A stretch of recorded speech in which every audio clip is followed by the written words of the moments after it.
there, friends. Thanks for checking in. Going to have a debate against Jarhead6, and the subject is relevant to anybody who uses a shotgun for home defense. The issue is, which is a better load, Birdshot or Buckshot? I'm going to go first today, so let's go. If you choose a shotgun for your home defense firearm, I commend you on your choice. I think it's a great choice. The question is, what type of load are you going to use for self-defense? Are you going to use a load like a Birdshot that may work? It might work, or are you going to use a load like a Buckshot that certainly will work, guaranteed? See, I'm taking the position that a Buckshot is far better for home defense because somebody who enters your house, full well knowing that you are there, has the intention of not only stealing your stuff, but to hurt or kill you. So this is really something we have to take seriously and not play around with. I'm going to give you 3 reasons why that I think the Buckshot is the best choice for your home defense shotgun. First off, the FBI says that you need 12 inches of penetration to hit the vital organs of a human being. So 12 inches, whether it's ballistic gel or a human being, to hit the vital organs, that's what you need. And do you realize that not one Birdshot load can do that? But Buckshot can, time and time again. So it's far more fatal. Secondly, Birdshot loses energy immediately on impact. Immediately. Do you know why that is? Because it's made for hunting birds, okay? That's what it's for, hunting birds. It's not made for a self-defense round or shell for home defense. It's made for hunting birds, all right? Thirdly, and most importantly, I want you to have a visual of what exactly the pellets look like in both bird and buckshot. Here are the pellets in a Birdshot. You can fully see why it will not penetrate the necessary 12 inches in the human body to be fatal. It's made for birds. And then here's your Buckshot. Any questions? Hey guys, Jarhead6, and I appreciate you guys watching. So first of all, the fact that Dan says that Birdshot may work, come on guys, it's completely ridiculous. Birdshot will work in some type of home defense scenario. At a home defense situation, you're most likely going to be at a very, very close range. We're talking about 5 to 10 yards. So it will work and it will be very, very effective.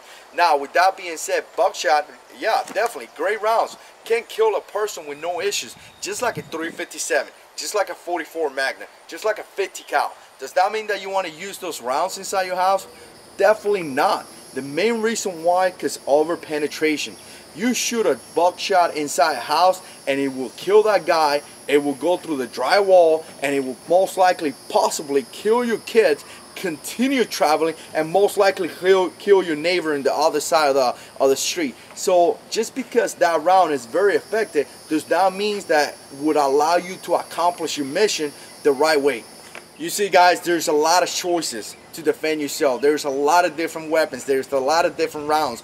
The key is to pick the right one for your situation. And in this case, I believe that even though Birdshot is not as powerful as a Buckshot, I believe that it's powerful enough to take out a target and at the same time eliminating in many ways that over penetration which will keep your kids, your family safe, and that is the key. You know what guys, I know Dan been working really hard on his new series, the penetrating series that he has going on, and I see him shooting cars and things like that. I think he should build some drywall, build some walls, shoot it with a Buckshot, and he will prove my point. Jarhead, I think you've been getting some bad information from those gun forums you're reading. Either that or you're watching too many movies because your statistics are just wrong.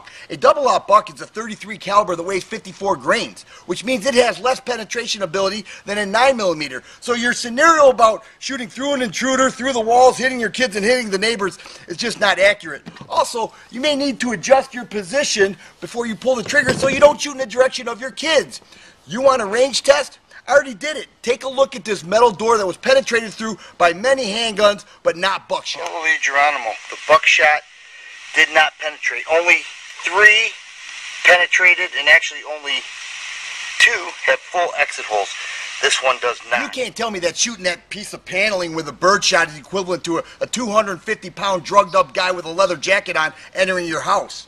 You're worried about over-penetration? I'm worried about under-penetration, which would give the bad guy the advantage and is not a good idea. Hey guys, I understand that Darren wants to take care of his families, but Buckshot is an overkill.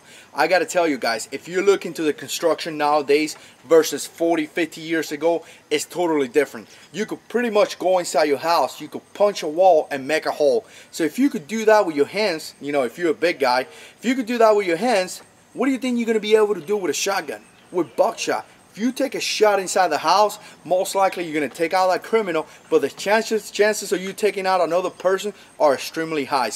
Dan talks about moving. Come on, you want to be moving inside a small house? A shotgun could be a very difficult maneuver. Not a lot of guys have the training to be moving around inside the house with this type of gun. So moving in a hallway, moving in a small room could be extremely difficult. Lastly, guys, this is why we prepare. We need to identify those things. We need to identify a good firearm. We need to identify a good round that will work. Because you don't want to find yourself in a situation where you take a shot and you start thinking, oh man, I probably shot my kid.